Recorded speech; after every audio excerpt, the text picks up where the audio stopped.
exercices de dilution très courts où on doit travailler avec les facteurs de dilution. Donc pour tous les exercices de dilution, j'apprends toujours à mes élèves qu'il faut bien prendre le départ et l'arrivée. On va toujours avoir une certaine concentration de départ qui est plus concentrée et une solution à la fin qui va avoir une concentration plus petite, moins concentrée. C'est ça une dilution. Une dilution, c'est ajouter de l'eau.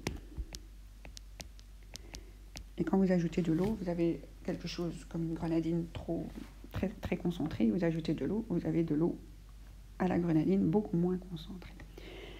Et il y a aussi des volumes de solution qui vont changer. Donc on va avoir un petit volume de grenadine et ici vous aurez un grand volume de solution diluée.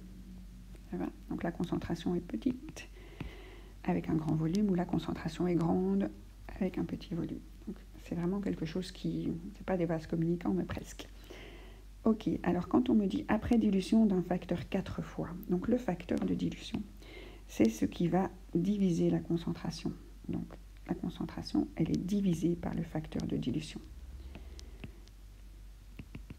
On va mettre divisé par.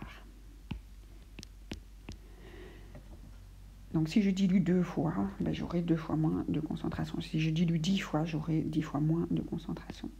Le volume, par contre, il est multiplié par le facteur de dilution.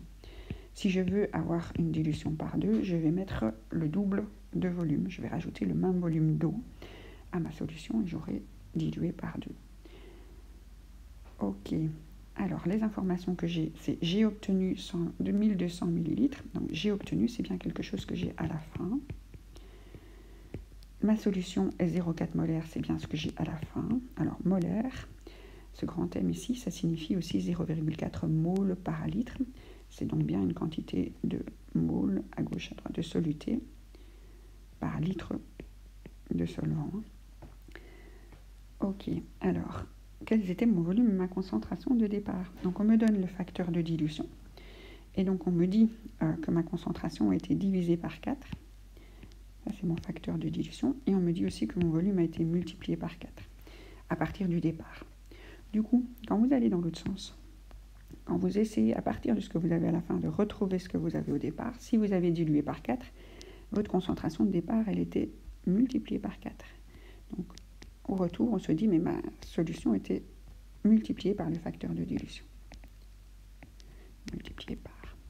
Ok, et donc si j'ai une solution à la fin de 0,4 et que j'ai dilué 4 fois, c'est que j'avais 0,4 fois 4, j'avais 1,6 molaire au départ.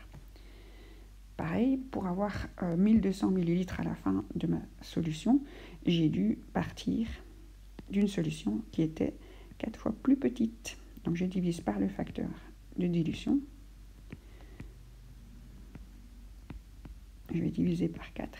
Et donc je prends mes 1200, je les divise par 4. Et donc j'avais 300 millilitres. Et donc si on voulait raconter l'histoire de cette dilution, c'est on prélève 300 millilitres d'une solution 1,6 molaire.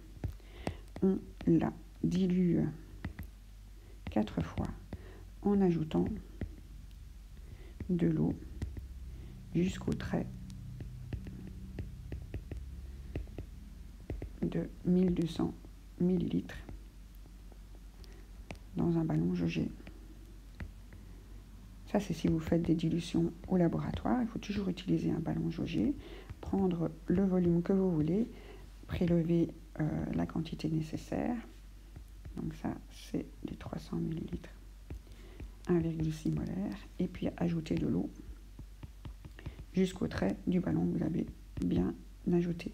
Une autre façon de le dire, c'est on ajoute, donc plutôt que dire en ajoutant de l'eau jusqu'au trait, donc c'est plutôt ici en fait, on ajoute de l'eau. Alors le volume d'eau, on peut le calculer. On prend le volume de solution finale moins le volume de solution initiale. Donc si on veut 1200 à partir de 300, on doit ajouter 900 millilitres d'eau. Donc on peut dire on ajoute de l'eau jusqu'au trait de 1200 ou on peut dire on ajoute donc en ajoutant 900 millilitres d'eau. Ah, donc pour diluer 4 fois, il faut que le volume final soit 4 fois plus grand. Attention que souvent, on peut imaginer qu'on ajoute 4 fois le volume d'eau pour diluer 4 fois, mais non. Il faut tenir compte du premier volume présent, donc c'est bien le volume total qui est multiplié par 4 et pas la quantité d'eau.